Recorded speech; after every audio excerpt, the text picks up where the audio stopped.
Moin, mein Name ist Marc, das ist That's Barbecue, That's Barbecue. Und heute geht es auf die Philippinen. Wir machen ein philippinisches Nationalgericht. Wir machen Chicken Adobo. Das hat nichts mit irgendwelchen Chipotles in Adobo-Soße zu tun. Das hat ganz andere Zutaten. Und welche Zutaten das ist, die gehen wir gleich durch, denn man sollte das Hähnchen vorher einlegen. Ich habe Portofino genommen und das legen wir jetzt mal zusammen ein. Ich werde das Ganze heute auf der Plancha zubereiten. Normalerweise ist das so ein Schworgericht, damit das dann wirklich zart wird. Ich werde das dann immer wieder drehen und gucken, ob ich das auf der Plancha auch hinkriege. Ich denke mal, für Grillen ist das einfach geeignet. Vielleicht mache ich im Winter oder im Herbst noch mal eine Dutch-Ofen-Version davon. Aber heute gibt es erstmal die Plancha-Version. Die Zutaten dafür sind allerdings die gleichen. Die werden wir jetzt mal vermengen, damit wir das Hähnchen jetzt einlegen, denn es soll so 4 Stunden im Kühlschrank liegen. Wie ich schon erwähnt habe, ich habe heute Chicken Portofino. Ihr könnt aber allerdings auch ganz normal Brust nehmen, was ihr wollt. Portofino hat immer so ein bisschen Fettanteil mehr. Das schmilzt dann so schön. Für Dutch Ofen ist es richtig gut. Und auch für die Plancha nachher, damit es dann schön zart bleibt, ist das auch perfekt. Aber stellen wir zunächst erstmal die Marinade zusammen. Und da sind natürlich standardasiatische Zutaten drin, wie Sojasauce. Das ist eine helle Sojasauce. Gerade für Hähnchen nehme ich immer helle Sojasauce, damit das Fleisch nachher nicht so dunkel ist. Dann habe ich hier Reisweinessig. Kriegt man eigentlich heutzutage überall oder im Asialaden spätestens. Ansonsten müsst ihr mal gucken. Ich schreibe euch ins Rezept rein, eine Alternative für Reisweinessig. Als Kontra zu dem Essig kommt ein bisschen Zucker hinzu, was dann mir so eine Süße dazu gibt. Wer möchte, kann noch Fischsoße hinzugeben. Das gibt dem Ganzen nochmal so einen Umami-Kick. Müsst ihr nicht, könnt ihr aber. Macht auf jeden Fall nicht zu viel, dann ist es schon sehr intensiv, der Geschmack. So, und dann will ich das Ganze erstmal vermengen, einfach nur um den Zucker aufzulösen. Das heißt, rühren, bis er aufgelöst ist. So, und sobald er aufgelöst ist, kommen die restlichen Zutaten hinzu. Das sind einmal 2 Lorbeerblätter. Die werde ich so ein bisschen andrücken, damit sie ein bisschen feiner werden. Keine Sorge, die kann man auch mitessen. Dann habe ich hier eine fein geschnittene Zwiebel.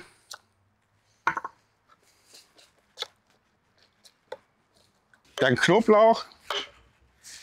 Den Knoblauch werde ich nur so ein bisschen andrücken, gar nicht fein schneiden. Ansonsten kommt der im Ganzen rein. Und da fehlt noch eine Zutat, das sind Pfefferkörner. Die werden aber nur ein bisschen angedrückt, gar nicht zermalmt. Also entweder nehmt ihr groben Pfeffer oder ihr malt euch den so ein bisschen an. Und so grob reicht mir das Ganze, jetzt kommt er da rein. Und fertig ist die Marinade. Ihr seht, wirklich nicht viele Zutaten. So, jetzt gebe ich die Marinade einmal zum Fleisch hinzu. Arbeite die so ein bisschen ein, dass überall Zwiebeln sind. Und Knoblauch ein bisschen verteilt ist. So, ich würde das Ganze jetzt so nehmen, zudecken und in den Kühlschrank stellen für 4 Stunden. Zieht die Marinade auch ein. Ich will aber, dass es ein bisschen intensiver wird, deswegen nehme ich Vakuum. Durch den Vakuumeffekt zieht es ein bisschen besser ein und das werde ich jetzt aber mal machen.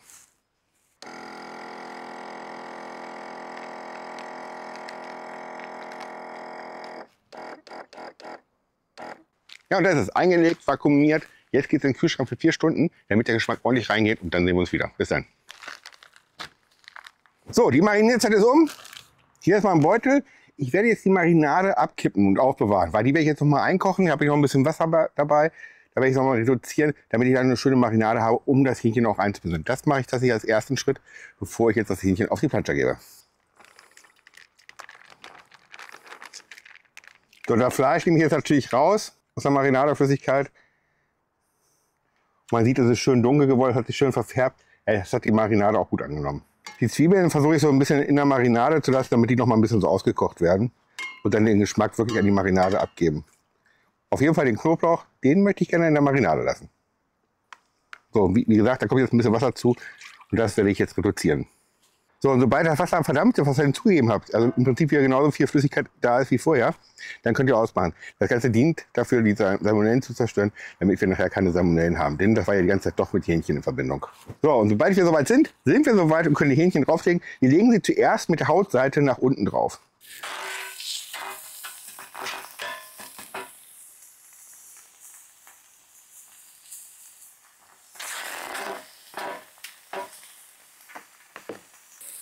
Und dann gehen wir natürlich auch schon gleich was von der Marinade einmal drauf.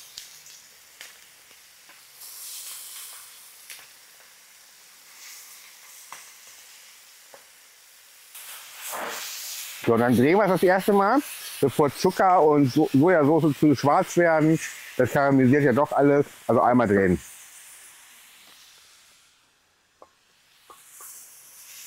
Und dann kommt natürlich wieder ein bisschen was von der Marinade oben drauf.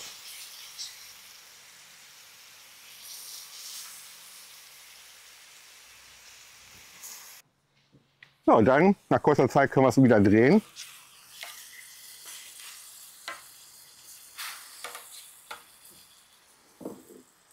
Und natürlich wieder Marinade drauf.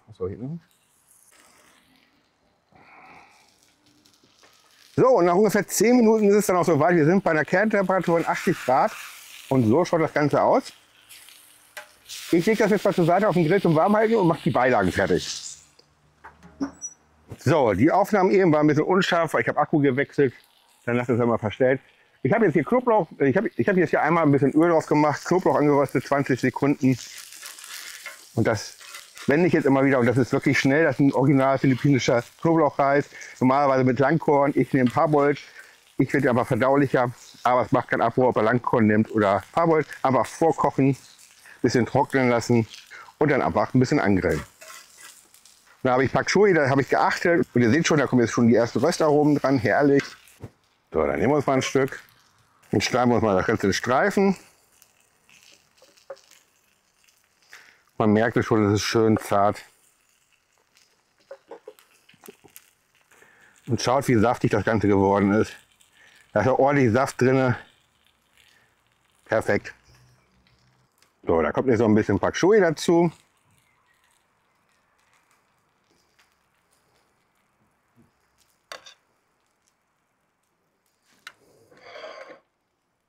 Ein paar Sesamkörner wegen der Optik.